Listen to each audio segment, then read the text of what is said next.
coup. Usually the way coups work. I like how he literally undermines his own explanation right here where he says, usually. He's playing fast and loose with definitions. Not every coup is a military coup. True, which Glenn Greenwald himself admitted because he said usually. That is true. There is definitionally something called a soft coup. He was saying that the results were illegitimate. And oh God, he's like preparing to okay, an incredibly difficult obstacle course has been set before me. How can we twist and bob and weave to make this work? Here we go. To throw it to the legislators in the state to determine what the electors should be.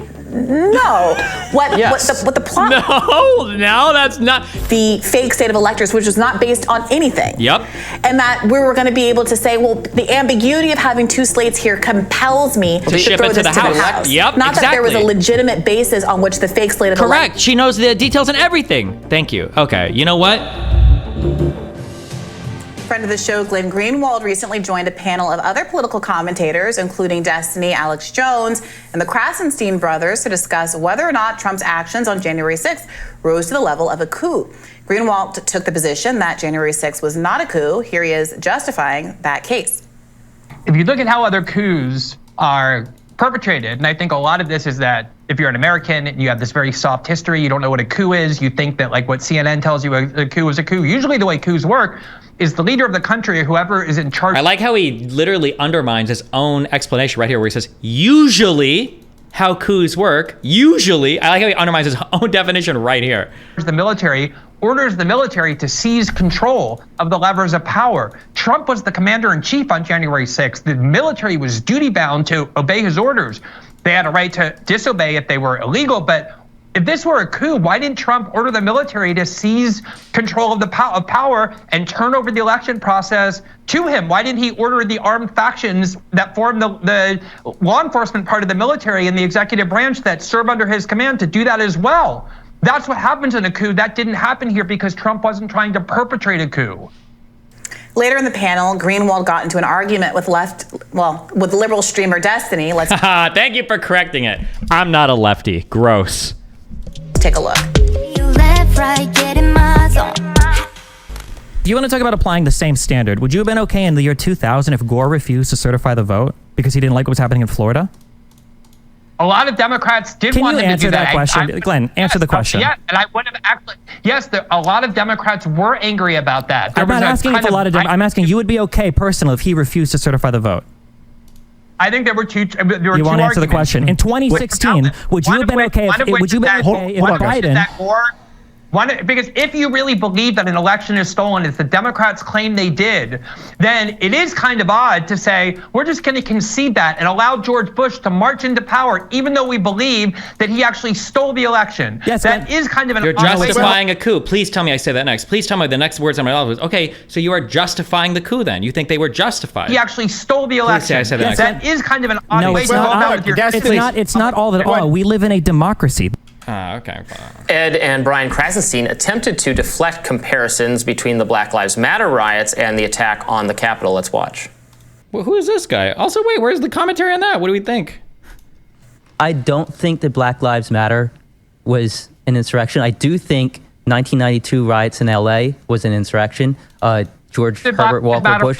What matter black? That made it not an insurrection. What did it lack? So it was a protest, and the violence was when the police clashed with the protesters. The violence was not against the government in order to stop the government from doing something. There weren't Antifa and anarchist groups there that explicitly say they were using violence to overthrow the government. That didn't happen. They were firebombing federal courthouses. God, that's not true. They were the bombs on the courthouses. There's nobody. It was at nighttime. There's nobody in there. They were not a. I wanted to cut in so badly here, but I can't. I had to let them run their line. Obstructing anything. The firefighters got to fight it. Arson's a serious crime. It's a fun gathering. Surprised we didn't get our invite. So sad. Well, I've had this exact debate with Glenn Greenwald on my show, who I respect a great deal. But maybe she disagrees. Maybe she thinks it was an attempted coup. Oh my God. I do think he's playing fast and loose with definitions. Not every coup is a military coup. True, which Glenn Greenwald himself admitted because he said usually. That is true. There is definitionally something called a soft coup, which is much closer to what's being described here. And I think that he's right that the focus on whatever skirmishes were happening outside of the Capitol on that given day were not the coup, any more so than, I guess the claim that's being made here is that protests in Los Angeles in the 90s somehow were tailored to overthrow the government. I think both claims are absurd. Yep. But what can be more accurately described as a coup, or Trump very clearly trying to hold on to power outside of what the democratic laws of this country would dictate, is him calling up several elected officials in several states and plotting with them, this is what's being alleged, to put together fake slates of electors that do not reflect what the people in the state did on voting day, but different, wrong, made up, felonious results that were then sent to the Capitol, and Mike Pence was supposed to say there's ambiguity here. I'm going to certify the fake, I can't decide whether the fake slate or the real slate is the appropriate thing. So we're just going to pump this to Congress, who, because of the distribution of Congress, would have elected Trump. That is a soft coup. That is a plan. Now, that probably has to be proven. These courts have to prove that it was, in fact, what was taking place. But that is clearly an action tailored toward making sure the election results were not respected. That is not the same thing as someone trying to storm the Capitol, or someone protesting Black Lives Matter, protesting the murder of George Floyd, or someone protesting in the LA riots, or anything like that, none of which has any connection to actually changing the power dynamic at the top of our government. Well, but it's a little similar, I think, to what Glenn said there about the actions in the 2000 election. Like, if you actually think it's illegitimate, are you not bound to refuse to certify fake results? And then the argument is going to, Trump is... Wait, what? You're not bound to certify fake... Wait. I think it's illegitimate, are you not, bound to refuse to certify fake results? And then... No, you're not. This argument, at best, is an affirmative defense for rebellion. That's all you're arguing. If you, it's like, imagine if some guy walks up to you and he holds a gun in your face and he threatens to kill you, and then you shoot and kill him, and then you go to court and you argue, well, I didn't kill him. And I was like, what do you mean you didn't kill him? It's like, I didn't kill him, but the guy was about to shoot me, right? Like, don't I have a right to kill him? But I didn't kill him, but I have a right to kill this guy, and I didn't kill him. Like, it doesn't make any sense. If you think that the election was stolen, you might have justification, what you would consider justification, for a rebellion, or for a coup, or for an insurrection, but that's what you're justifying. You're justifying a rebellion, or a coup, or an insurrection. That's what you're doing. Are you not, bound to refuse to certify fake results? And then the argument is going to, Trump is going to have to make this case, but say that, he sincerely believes, when he makes the call to Brad Raffensperger and other people, seriously thinking that votes in his favor have not been counted, and he's wrong about all of that. Is that even, I'm just curious, but in any of the Trump responses to any of these court cases, are they even making that argument? Are they even trying to make that argument? Does anybody know? I haven't read through the lawyer response. I don't know if I have time to read that much shit, but I don't even know if they're trying to run with these arguments. I feel like everything that I've heard about, so maybe that's what I haven't, I feel like everything I've heard about is basically saying, okay, well, hold on. We're immune from all criminal and civil liability, so fuck you. Like, that feels like the argument they're trying to run with. Not these, esoteric, well, the state of mind at the time, I thought it really, I don't know if anybody's using that besides media people, but maybe his lawyers are, and I just haven't seen that. I haven't seen those arguments. But that the actions he's taking were to rectify results that were illegal and in fact unfair to him. And then also, coup, look, you can call it a coup if you want. The language to disqualify Trump from the ballot is not coup, it's insurrection. Which, to be fair, if somebody wanted to come in with the strong argument that J6 isn't really accurately described as a coup, I think I would maybe agree with that. If they were to say, I think an insurrection more closely fits than coup, I was like, okay, sure. But if you were to call J6 in anything, insurrection cleanly fits. Arguably even more than a coup if we're ignoring all the elector shit, potentially. But so the idea that well, hold on, maybe it was, they have to argue insurrection, which also, by the way, I'm not even sure if they, because he's not being charged with insurrection. I don't even know if they necessarily even have to make that argument. The language to disqualify Trump from the ballot is not coup, it's insurrection. And I think an insurrection or rebellion, I think, but. Insurrection does, if you go by a dictionary definition, involve not just extra legal means of staying in power, but a kind of direction to a militia to use violence. Yeah.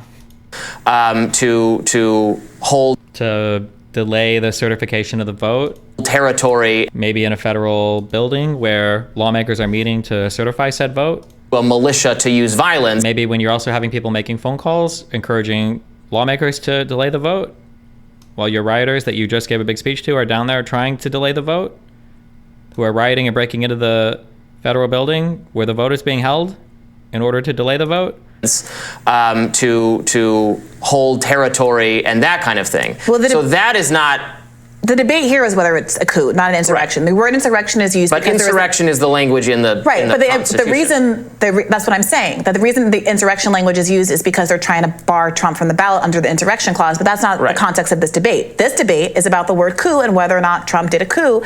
And Glenn pretending like every coup, or I shouldn't say pretending, but Glenn defining coup as necessarily violent in the way that you could potentially do with insurrection, I think is a sleight of hand. Moreover, and to be fair, I think Glenn knows this. And I think that's why he defaulted, because I think Glenn was accidentally a bit more honest than he intended to be in his opening, which is a coup usually involves the military, which is true. Coups usually do involve the direction of the military. Sometimes you don't have military support, and sometimes you don't need the military. Sometimes there are other ways to potentially coup a government through legislative changes, right? It's important to know that Trump's wrongdoing wasn't wanting to make sure that the votes were tallied. True. Why is she so prescient on this? Yes. Trump was trying to, this part of the process is not the appropriate part of the process to protest. Yes. Wasn't wanting to make sure that the votes were tallied. There were legal efforts by Trump's team all across the country to check and double check election results. The problem was that well before Inauguration Day, Trump's own experts. We have 5 prescience per stream, okay? And I will use it inappropriately over and over again. Technically, prescience means you have foresight. It doesn't really apply here at all either, but we're just using that word a lot now. It's the word of the week. That well before Inauguration Day, Trump's own experts, Trump's own legal advisors, Trump's own cabinet was telling him, no, sir. She's a DGGer. She's watching my stream. True. I stayed up for a whole fucking 12 hours working on I never got to use any of this. What was it even for? Debate prep, Jones and Greenwald debate. Oh, I had a whole thing to go into this for strategizing, and I didn't get to basically utilize any of this. I had a whole list of people that he asked who refuted all of the investigation claims. I didn't get to use any of this, but whatever. It was just a dumb scrimming match. I don't care. We'll get to talk to Glenn soon. Actually, I guess I can probably reuse this on my debate on Tuesday, so.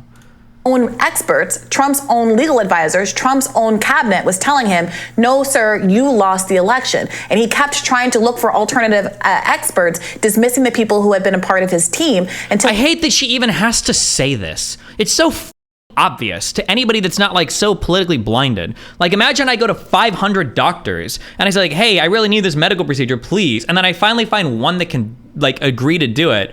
And then I come out and say I really think this is the best medical procedure because there's a doctor that literally says it's good. And it's bro, you're shopping so hard. Trump did the same thing with opinion shopping. He did it all the time. All of his own legal people complained about it.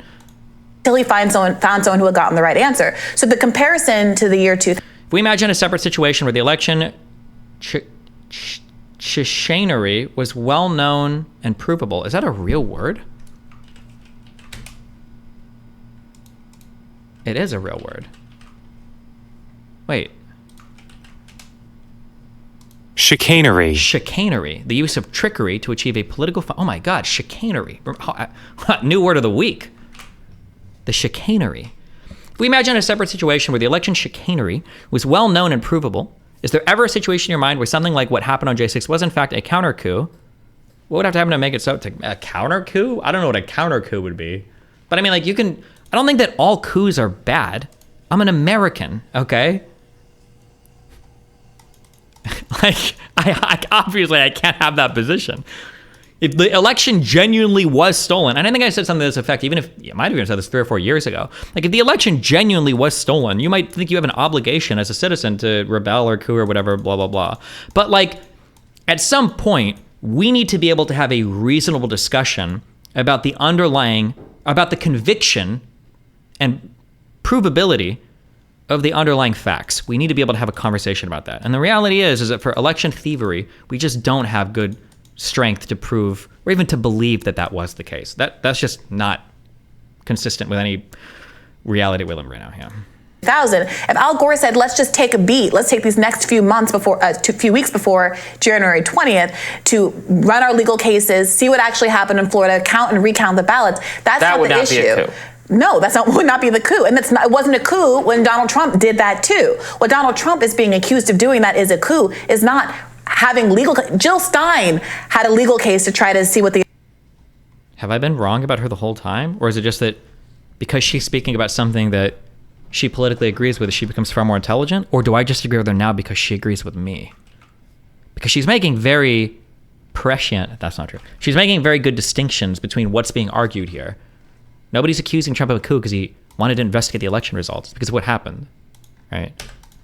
She's a Harvard law grad. I don't think that means anything. I don't trust any of that anymore, okay? Is a coup is not having legal. Jill Stein had a legal case to try to see what the ballot results were in Michigan or one of those Wisconsin, one of those Midwestern states. That is not a coup. That is your legal right to engage in a legal process to see if the election was held fairly and accurately. What was the problem was that Trump's advisors all told him after that happened, everything was kosher and you lost, and he continued to put into effect machinations to make the outcome in his favor regardless. Right. I mean, he was saying that the results were illegitimate. Oh God, he's like preparing to okay, an incredibly difficult obstacle course has been set before me. How can we twist and bob and weave to make this work? Here we go. All right, here we go.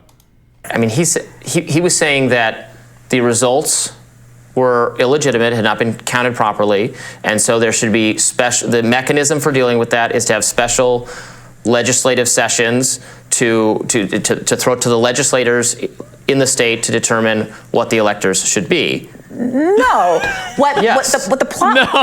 No, that's not. He might have said that, but that's not what ended up happening. What? He just invented a whole new reality. We broke it. We've schismed. Okay. To determine what the electors should be. No. Even what he just said is not a good argument. Well, Trump was saying that a state legislature should at least choose different electors that would vote with him in opposition to what the people wanted. Even that argument, even if that was true, that wasn't what happened. And that would be slightly better than what Trump did, because at least he's got the state legislatures on his side. And he might even have a stronger legal argument there, as long as they're not acting in opposition to their state constitutions. Maybe. But even that probably still isn't a good thing. Why would we want them to choose different electors? Because we don't want the ones that are going to do the thing where they agree with the voters. Even that would be stupid. But that's not even what happened. What actually happened was worse.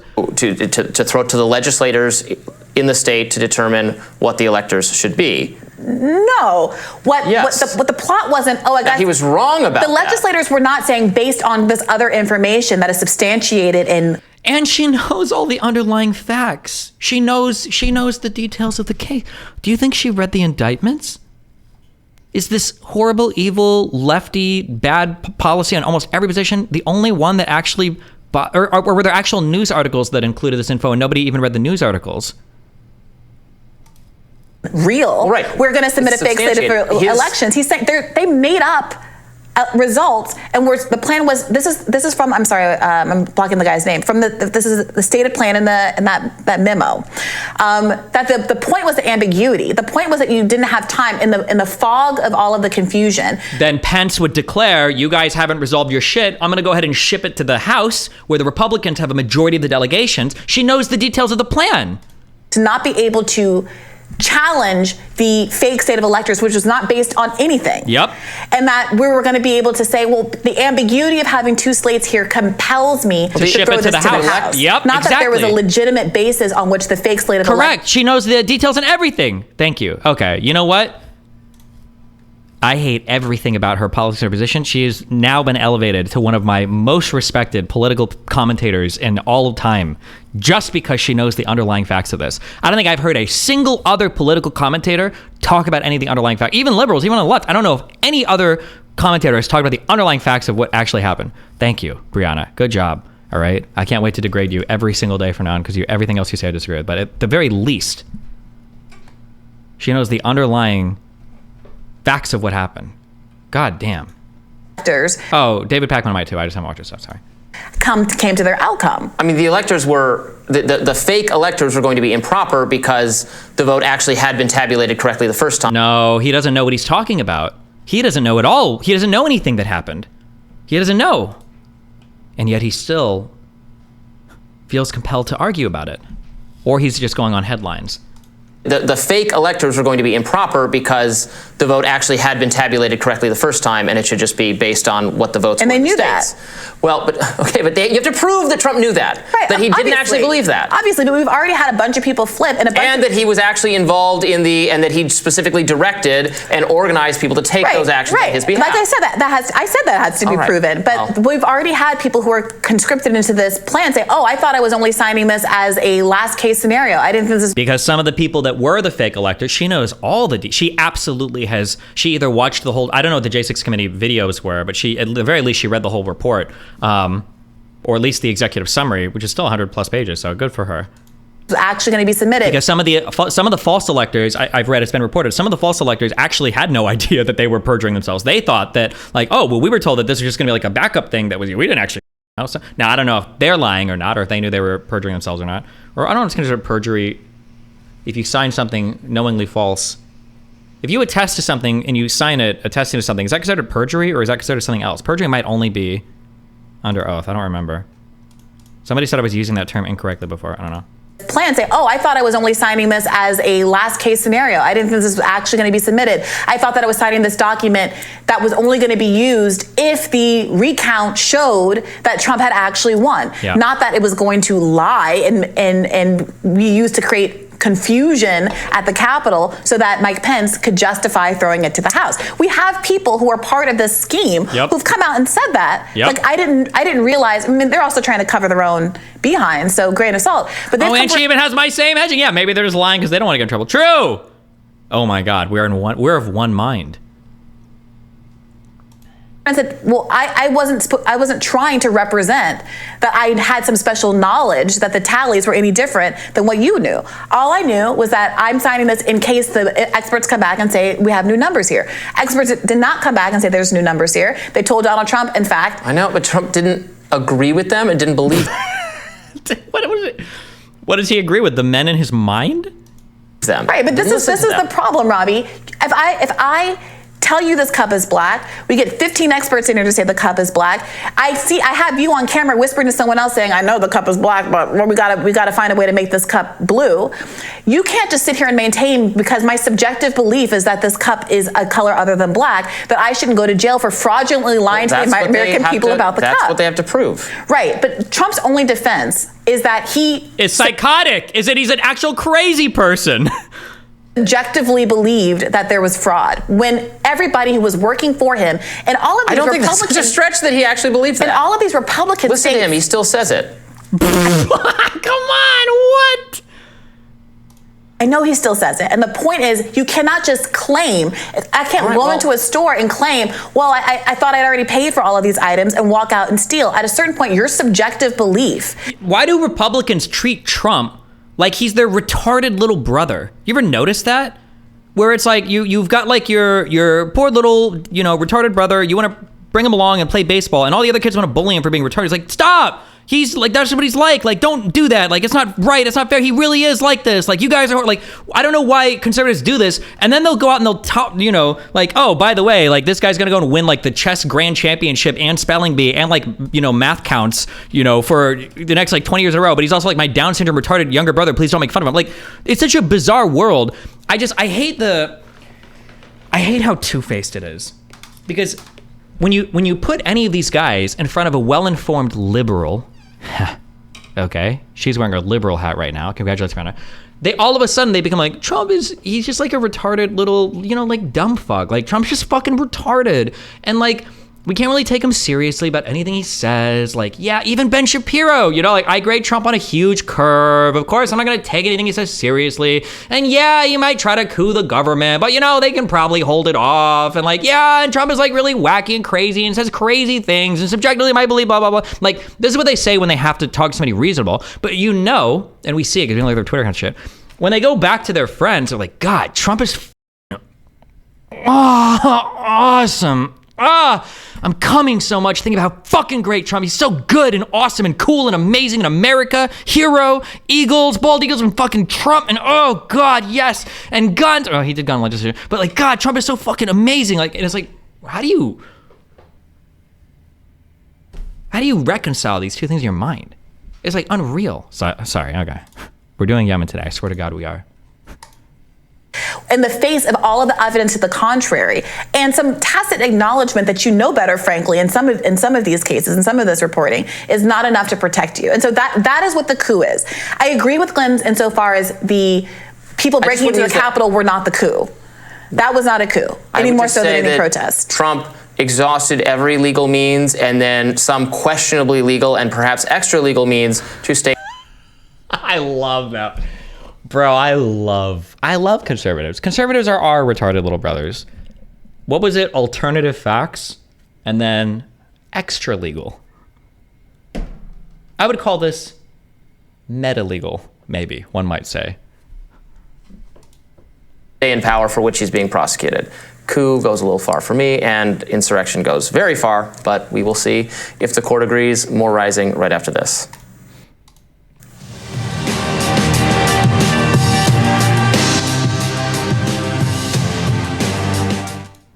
Well, good job, Briahna, for staying on topic. She crushed it. I feel like I've heard lefties talk about like Russiagate. I feel like I've heard Briahna talk about like all of these things with derision. I wonder if she's either changed her mind or if she does feel that way, but she just stayed on topic for video. I'm not sure.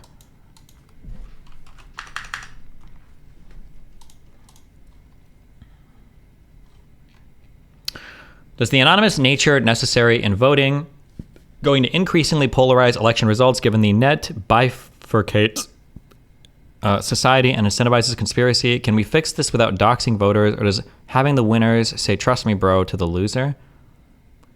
Anonymous nature necessary in voting. I think votes should always be anonymous. I think that's a pretty important part of the voting system, I think, for a variety of reasons.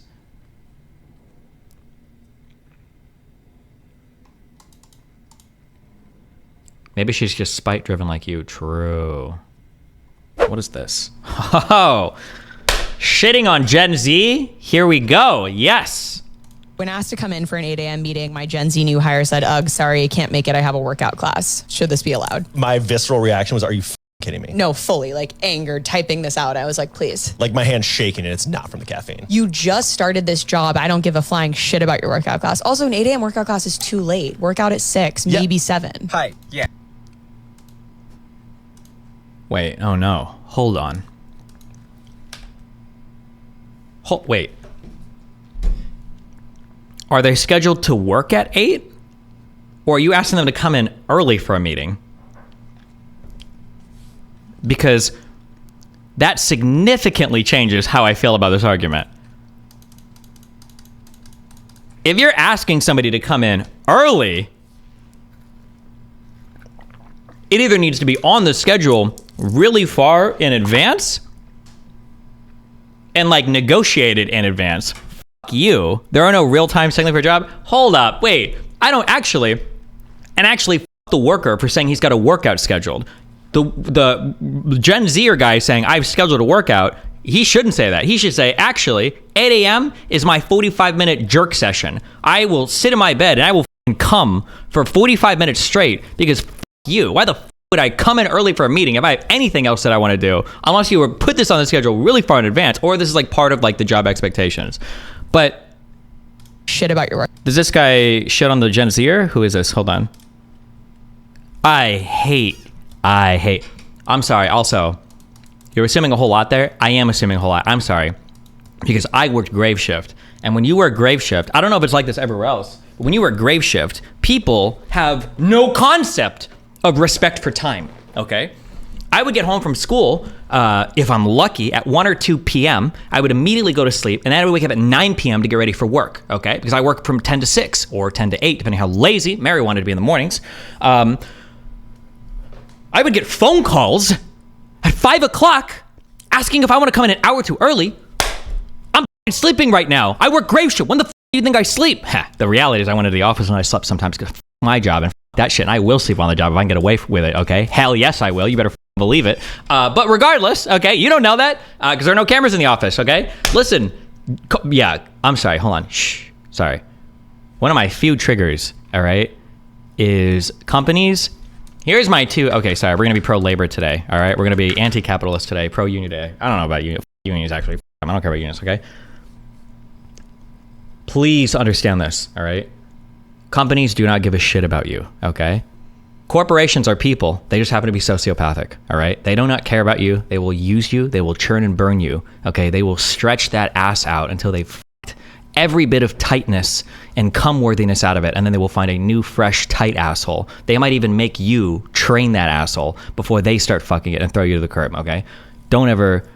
Corporations don't like you. They don't care about you. If you don't have it in writing, it don't mean shit, okay? Sometimes you can get a nice boss who can shield you a little bit from the anal penetration. Not always, and only so much, because he's probably getting fucked too, because they're all getting fucked. At the end of the day, everybody in a corporation is getting fucked, all right?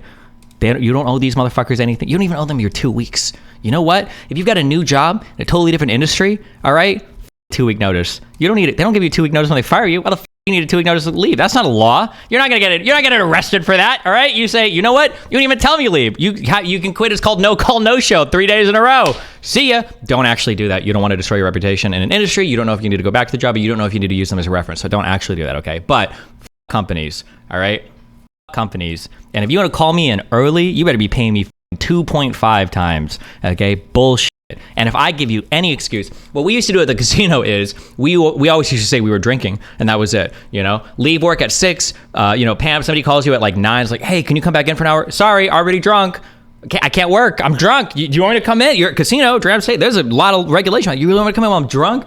You're really drunk at 9:30. Yeah, I drink, unfortunately, as soon as I leave work because I hate my life because I have to work this job for you. I hate myself. So the only way I can cope with the agony of my existence, knowing that I'm going to have to continue to work for you, is to get wasted immediately as soon as I walk out the door. Sometimes I'll bring little mini shots of rum in my pocket and I'll get drunk before I even leave the fucking premises. Right after I clock out, all right, I'm intoxicated. Fuck you. I am drunk. Don't call me in early ever. Put it on the schedule. If you want me to come in, put it on the goddamn schedule. Fuck you. Sorry. Okay. God, I hate fucking. Fuck. Sorry. He's about to say some shit that's going to completely counteract everything. We actually hired this employee, and he agreed to all of these meetings in advance, and now he started to change his subject as soon as he got accused of sexual... It's going to be some crazy shit. Sorry. Hold on. Workout at 6, maybe 7. Hi. Yeah, Natalie. So we can talk about this more later, but I'm going to address this now. It was made very clear... Oh, shit. Never mind. Oh, he's the employee. Oh, shit. During the interview process, that the working hours for this position is between 9 to 5 p.m. Eastern time, and I am on Eastern time. I made that very clear. Oh, so this guy did fuck up because the hours were 9 to 5, and he said that he had to go to the gym at 8. He should have said he was jerking it. He should have said he was masturbating and then shitting into his girlfriend's mouth, because that's what he likes to do from 8 to 8:45, and that the last time he checked on his paycheck, they weren't paying him from the hours from 8 to 9 a.m. So that's his time to do whatever the he wants. HR, because I have commitments outside of work. I go to the gym, I work out because I care about my health. Sure, I can make a sacrifice. Wait, also, hold on. I'm so sorry. Hold on. Okay, let me tone this down a lot. Okay, what I just said was half joking in terms of like you can do whatever. But seriously, this is in my opinion. I haven't worked in any corporate environment for 15, 20 years, whatever the fuck. So take everything I say with a grain of salt, okay? But in my opinion, if people are asking you to come in early or stay late, and it's not something that you've worked out in advance, and it seems to be in contradiction to the agreed upon schedule, I don't think you should say what you're doing. You should not be in a defensive position trying to justify what you have scheduled outside of work hours.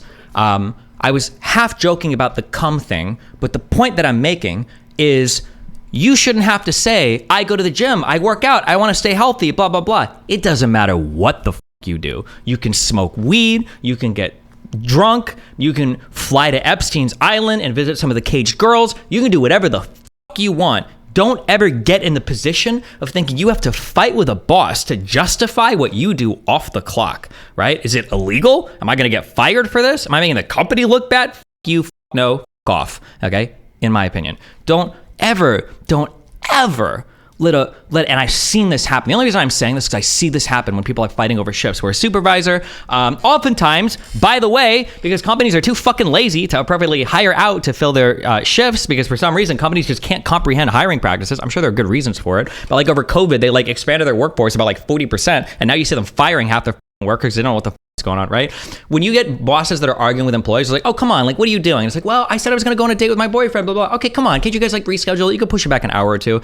Maybe. And then now all of a sudden you've got a little lowly employee that's like on the back foot trying to like justify their private life to their fucking boss who's trying to make them feel guilty. By the way, by roping in the other coworkers, like, well, look, you're going to let your whole coworkers down. No, motherfucker, you let us down by not hiring somebody. You let us down, motherfucker. And now you're asking me to save you. Why the fuck should I save you? Pay me time and a half, motherfucker. You schedule me 12 hours a week. You want me to come in and work 8 more hours? I'm not getting overtime for this. I don't get benefits for this. I'm not getting a award. I'm not getting a gold star. Okay, Trump or Biden isn't giving me a speech for this bullshit. Fuck you. No, don't. In my opinion, don't get into the habit. In my opinion, I'm trying. The only reason I'm saying in my opinion is I don't know if there's some weird new rules on a job place that would change this.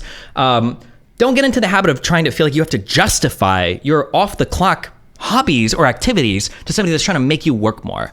In my opinion, that's bullshit. In my opinion. Destiny, it's fine if people want to do this, but then they shouldn't complain if they don't get the same promotions or raises that their coworkers do. Raises and promotions are for people that work hard, that are invested, that are effective, and have a wide variety of things that qualify them for leadership positions. Being willing to come in a lot, I am super extrapolating, guys, okay? I'm saying this, okay? So you should be very careful because what I'm saying might not apply at all to modern workplaces, okay? Might not apply at all to modern work environments or different types of work environments. I've only worked in shitty service. I'm talking about a job where I worked as a supervisor for a restaurant, a diner, okay? So take everything I'm saying with a grain of salt, but from what I've seen, whether or not you get promoted or not promoted never has to do with you coming in more hours, ever. There is, just from what I saw for working, there was never a decision between two candidates, and it was like, well, this guy comes in more when we call him to come in. Those people are usually, in my experience, they're losers. It's usually like, this guy has no fucking life. We can always call the student and he'll fucking work more hours, blah, blah, blah, blah, blah, usually. Generally, when people are promoted, it's because they're showing a high aptitude for leadership, because they've also taken some other bullshit side classes for managerial supervisory training. Usually these people are willing to come in. They'll usually willing to yeah, I will come in, I'll work this if you need me to stay here. They'll be flexible with their schedules and whatnot, but don't mistake being a bitch for the corporation, for the company, as being somebody that's going to get promoted. Maybe you'll be able to wiggle out oh, I got a 5% raise this year because I came in so many extra times instead of a 3% raise, maybe. But I don't usually think that's going to be the difference in a promotion or not. It's because you were willing to come in a lot.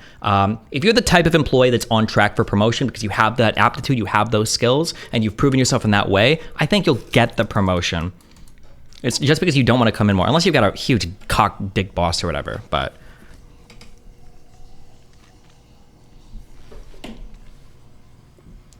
Rock'em Lock'em says, bro, it's 1 hour early.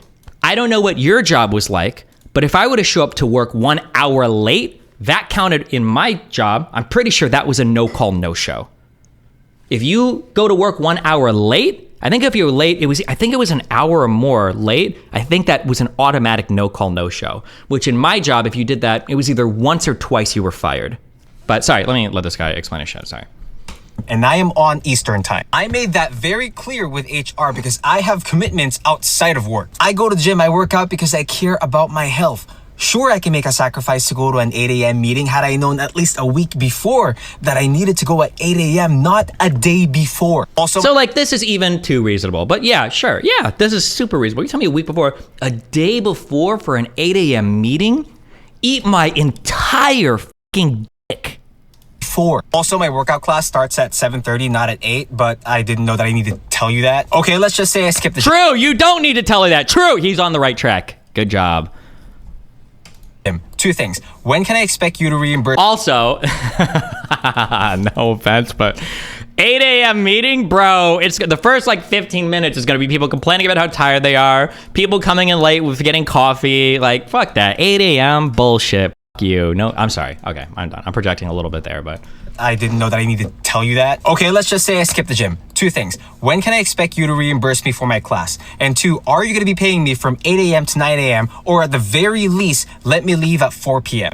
Okay, these are kind of okay questions to ask in advance, but in my opinion, my hourly rate is for what you're posting on the schedule. I say this, but I was such a pushover bitch at my job, okay? I'm the biggest bitch cuck in the world. Do as I say, not as I do, guys, okay? I'm a pushover. I am a spineless okay?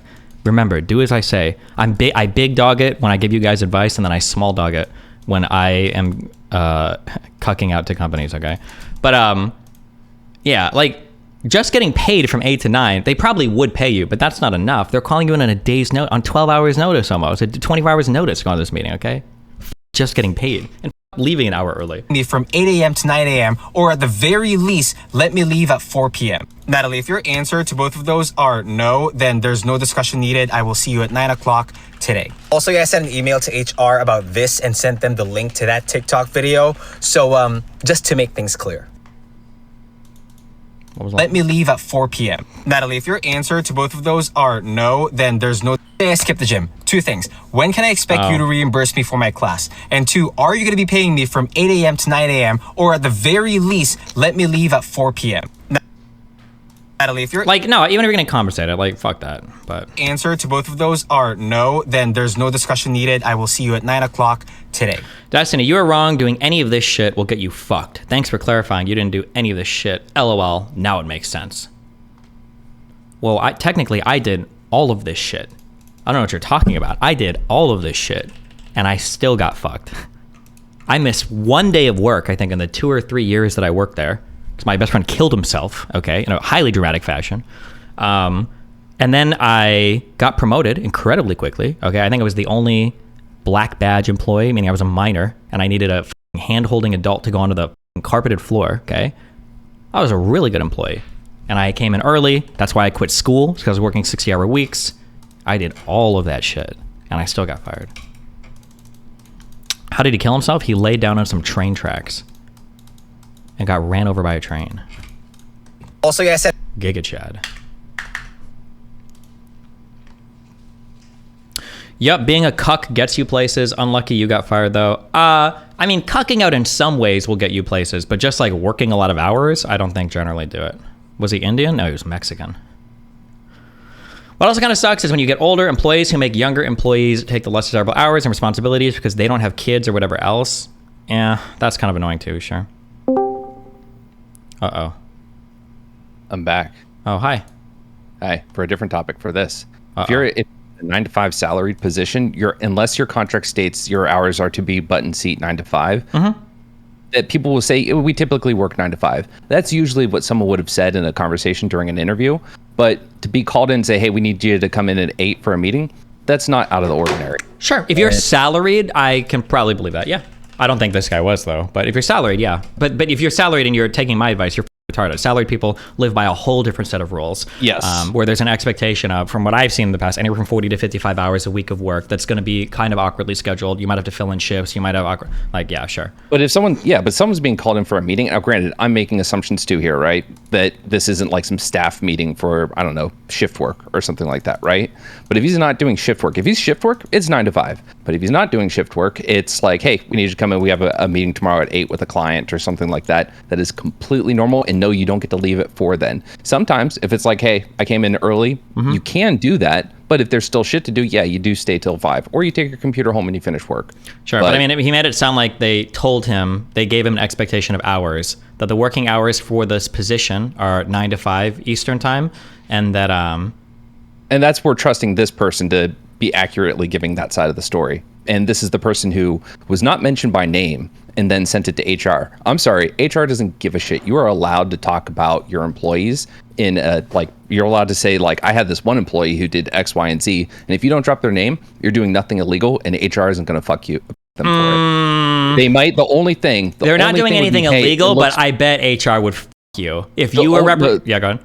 All you're going to get is like a, hey, you know, don't talk about company business on the podcast. Yeah. Unless that's the fucking podcast is the business, maybe? I don't know. Well, I'm just, if you work for a company and it's easy to figure out like what that company is, and you're talking disparagingly about employees, I bet HR would f you with the longest double-sided dragon dildo. They would come down really hard on that. Why the f are you talking about internal employee stuff, especially because if this escalated? Sorry, now I'm in corporate HR brain mode. Because for HR, what HR is always thinking is like, if this escalates, like, where does this come back to us? Like, how fucked are we? And what if they find out that there's some other weird, horrible shit? And now HR has lost all control of the situation because this blabbermouth started talking about everything, so their wiggle room in the negotiating room is significantly decreased. And if lawsuits or whatever, for whatever reason, could become involved in the future, whoof, you don't want the fact that this retard was sanctioned on a public podcast. Yeah, not good. Yeah, I agree with you. If the circumstances were something other than a smart ass saying, I'm not coming in at 8, I have a workout to do.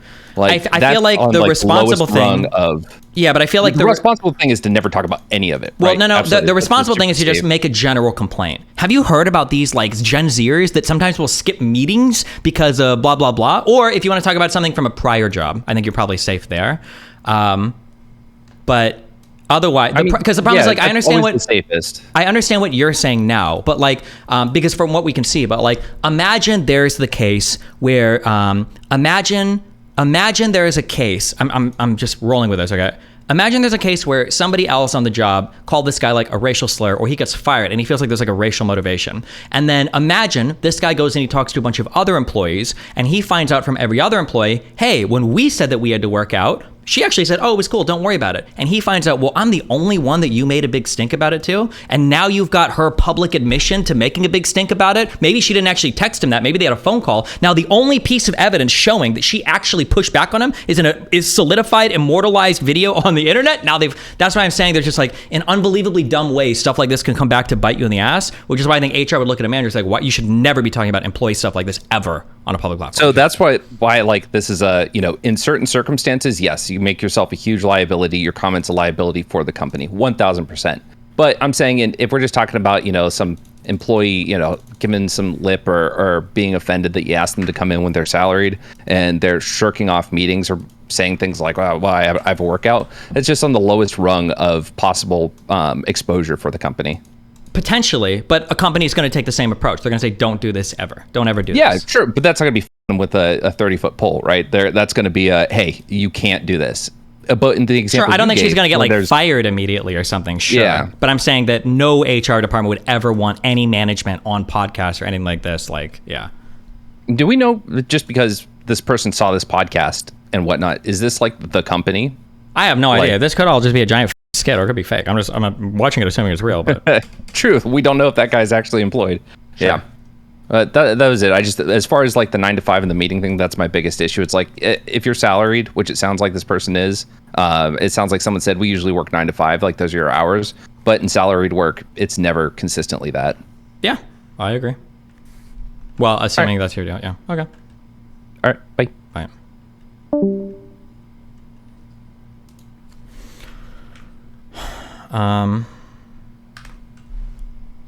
Okay, people are saying, here is her response, I found it, and then other people are saying that it is fake.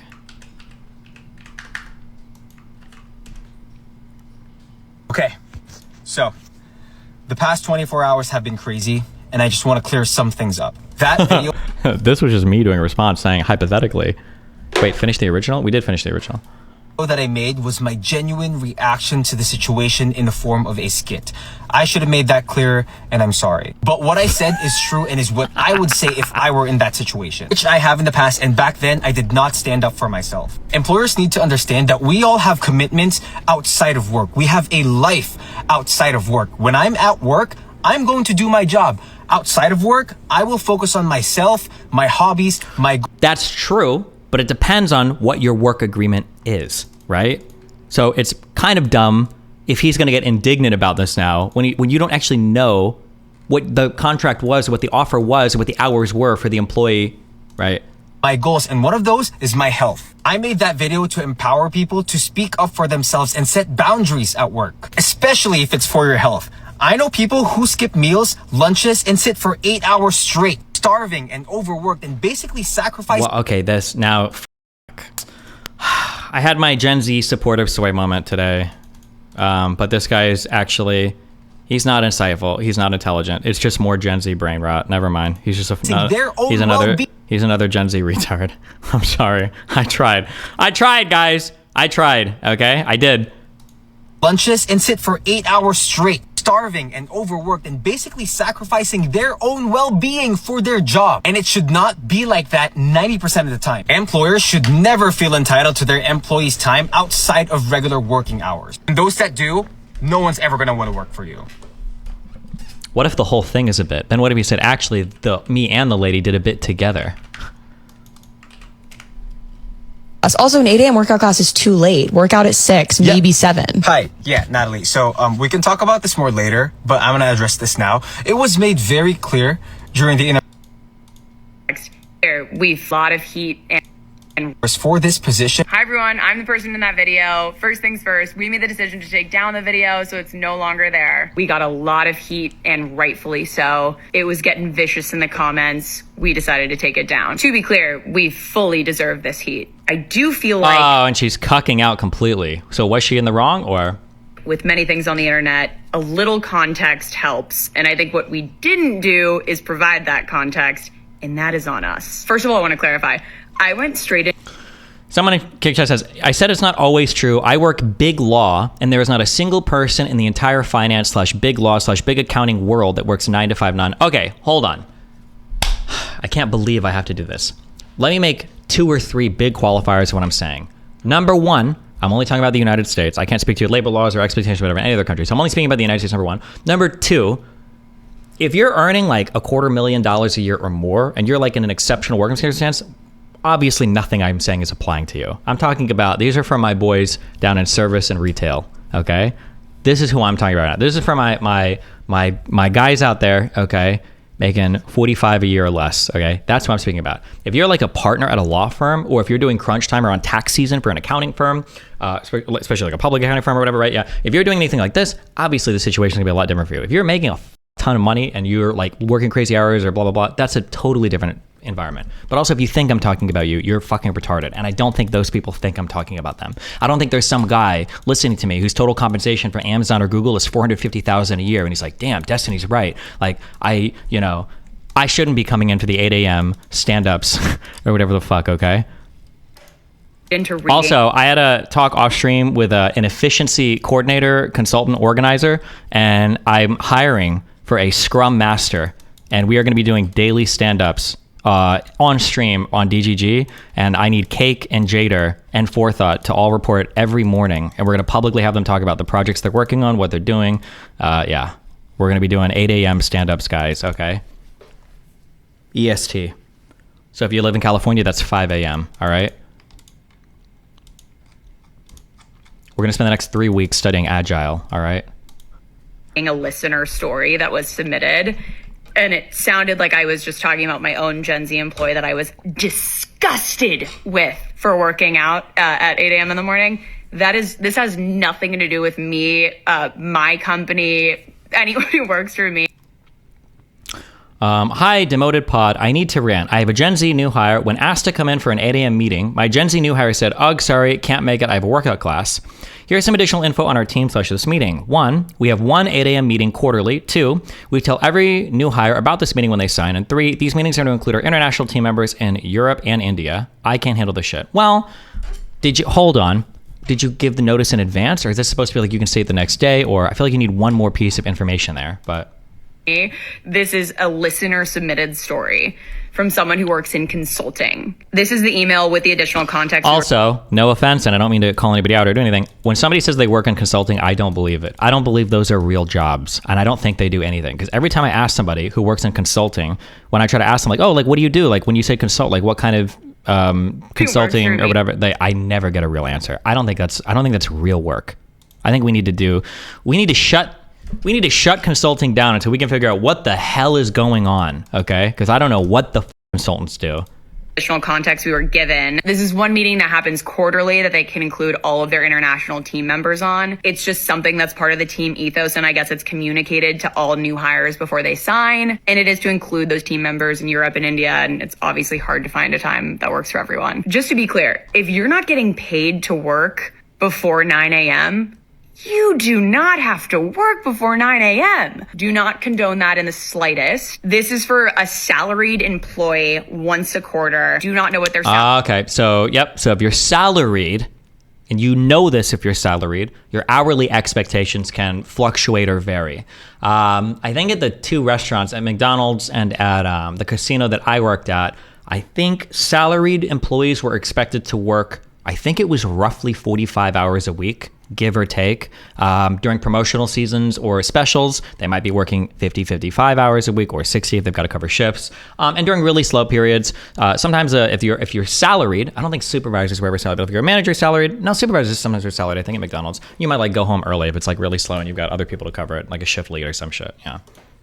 Salary is, but I looked up consulting salaries and it's somewhere within the range of 100 to 120 base. So it's not an hourly employee. If you are hourly or you work a job that the hours are strictly 9 to 5, please do not work outside those hours. You're not getting compensated for it, and that's not worth it. Again, the way the social clip was cut and just the things we were saying and how we were reacting and getting so fired up about it, totally take ownership for that. We will take the heat. We will wear it. If you want to attack us in the comments, absolutely go for it. I love you all. I support all of you in your work decisions. And if you want to do an 8 a.m. workout class, go for it.